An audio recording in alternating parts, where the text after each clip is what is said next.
what this means as the potential of a much more dramatic escalation, of a full-blown war.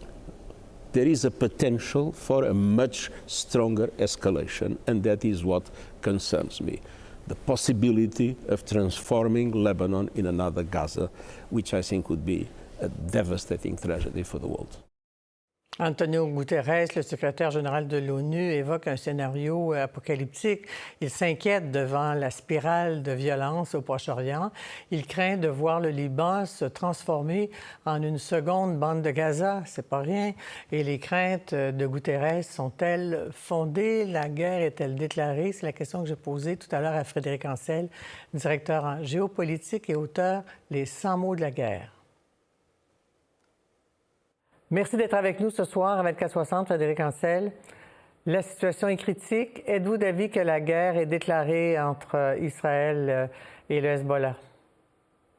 C'est-à-dire que la guerre, elle existe depuis la création du Hezbollah par la République islamique d'Iran. De toute façon, le Hezbollah n'a absolument jamais admis l'existence de l'État d'Israël. Il y a quelques années, il menait la guerre à la frontière pour un petit territoire qui s'appelle les fermes de Sheba, mais qui en réalité appartenait à la Syrie avant la guerre des 6 jours et non pas au Liban. Depuis le 8, 9, 10 octobre, donc après le pogrom du Hamas en Israël, il mène la guerre au nom des Palestiniens. Il mène toujours la guerre contre Israël.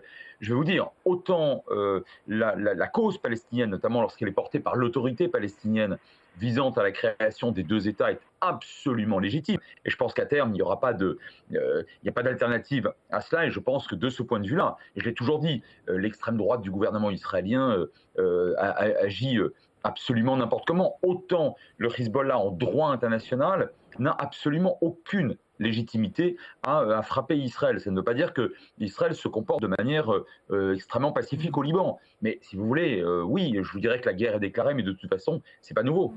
Mais l'idée de la déclaration de guerre maintenant, je le dis bien entre guillemets, c'est que depuis le mois d'octobre dernier, on risque... Plusieurs craignaient un embrasement régional. Combien de fois vont nous poser la question? Non, il n'y en aura pas, personne n'a intérêt. Mais en même temps, ces jours derniers, depuis ces téléavertisseurs qui ont explosé, ces walkie-talkies, ces bombes sur le Liban, on cible les têtes dirigeantes du Hezbollah. Est-ce qu'on est devant une escalade qui va continuer de progresser selon vous? Est-ce qu'on prend un risque? Alors, de toute façon, dès qu'il y a frappe sur un belligérant, par définition, vous prenez un risque d'escalade. Mais j'ai toujours dit, effectivement, vous avez très bonne mémoire, notamment à votre micro, que je ne croyais pas à un embrasement régional. Eh bien, c'est toujours le cas, figurez-vous. Pourquoi? Parce que le Hezbollah est dirigé par des fanatiques, mais certainement pas par des imbéciles. Ce sont des gens qui connaissent très bien les rapports de force. Et d'ailleurs, c'est vrai aussi à la tête de la République islamique d'Iran. Et si vous voulez, quand vous me parlez d'escalade, intrinsèquement dans une escalade, vous avez des échelons. Donc une administration de la force, notamment de frappe, chez le belligérant qui va du coup frapper encore plus fort pour vous dissuader, et vous allez frapper encore plus fort. Mais les derniers échelons de cette guerre n'appartiennent pas au Hezbollah. Si le Hezbollah décide de frapper plus fort, donc décide de l'escalade, sa seule possibilité, c'est de frapper Haïfa et Tel Aviv. Très bien. Alors ça, ils peuvent le faire. Ouais. Seulement, à quel coût en termes de riposte israélienne? C'est certainement la destruction de l'essentiel de Beyrouth Sud qui correspond au fond au QG du Hezbollah, beaucoup plus que la frontière israélo-libanaise. Et puis surtout, une grande partie de ces missiles vraisemblablement seront abattus à la fois, ne l'oublions pas, par l'escadre américaine qui n'a jamais quitté les côtes israéliennes et par le dispositif Dôme de fer. Alors tout ça, pourquoi faire, chère madame? Et notez bien que la République islamique d'Iran, qui a annoncé après l'élimination ciblée par Israël d'Haniyeh, donc le chef politique du Hamas il y a quelques semaines de cela, l'Iran a tenu comme d'habitude des discours de matamor, comme d'ailleurs le chef du Hezbollah Nasrallah ces derniers jours, mais on attend toujours la riposte iranienne et on est dans le même cas de figure. Les Iraniens savent très bien que l'escalade est possible, mais à quel coût? Si ça leur coûte beaucoup plus cher que de ne pas la mener, cette escalade, vous savez quoi, ils ne la feront pas. Alors, mais que cherche au fond Israël, c'est de sécuriser le nord d'Israël, le retour de dizaines de milliers d'Israéliens dans cette zone-là. C'est créer dans le sud Liban une zone tampon. On appelle à l'évacuation du sud Liban parce que c'est la cible maintenant d'Israël. Alors, moi, je pense qu'il y a deux dimensions. La première, c'est celle qui est liée au massacre du 7 octobre par le Hamas en Israël. C'est-à-dire qu'Israël a besoin de retrouver sa crédibilité dissuasive, qui a été largement entamée le 8 octobre, comme d'ailleurs, enfin le 7 octobre, pardon, comme elle l'avait été le 6 octobre 73, au début de la guerre du Kippour. Bon, bien.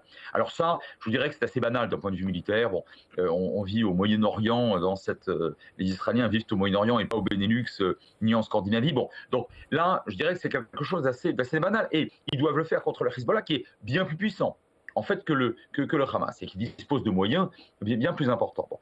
Après, vous avez un autre problème qui est, et pour le coup, pour Israël, qui est extrêmement rédhibitoire à mon avis, c'est d'envoyer des hommes sur place, c'est d'envahir une fois de plus le Sud-Liban. Parce que je vous rappelle, mais vous le savez, qu'en 82, lors de l'opération Paix en Galilée, qui s'est terminée dans un immense désastre, et en 2006, avec une opération plus limitée, mais qui s'est aussi soldée par un large semi-échec, à chaque fois, des centaines de soldats israéliens reviennent dans des cercueils.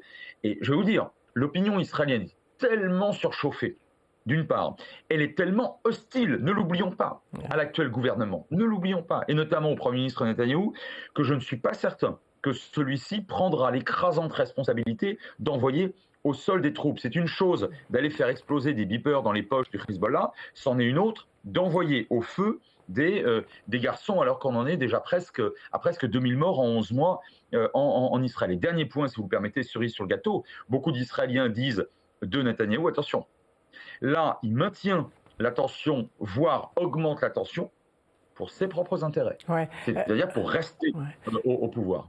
Tellement que ce que vous venez de dire m'inspire la question, je pense, qui découle nécessairement de ces propos, à savoir que Netanyahou gagne du temps, espère l'élection de Donald Trump, et là, ça change tout le portrait, non? Il est absolument évident qu'on a affaire à un renard politique. Netanyahou est arrivé pour la première fois au pouvoir très jeune en 96. Il l'a quitté en 99. Il est revenu en 2009 et depuis, il l'exerce quasi sans discontinuer. Et il connaît parfaitement la vie politique et institutionnelle américaine. On l'a encore vu ces dernières semaines lorsqu'il a fait un deuxième round très réussi, d'ailleurs comme le premier à l'époque d'Obama et aux grandes dames d'Obama, devant les congressmen, y compris d'ailleurs la plupart des démocrates. Bon. Et donc évidemment, vous avez raison, Netanyahou attend le 5 novembre prochain. J'ai presque envie de vous dire qu'il attend surtout le 21 janvier.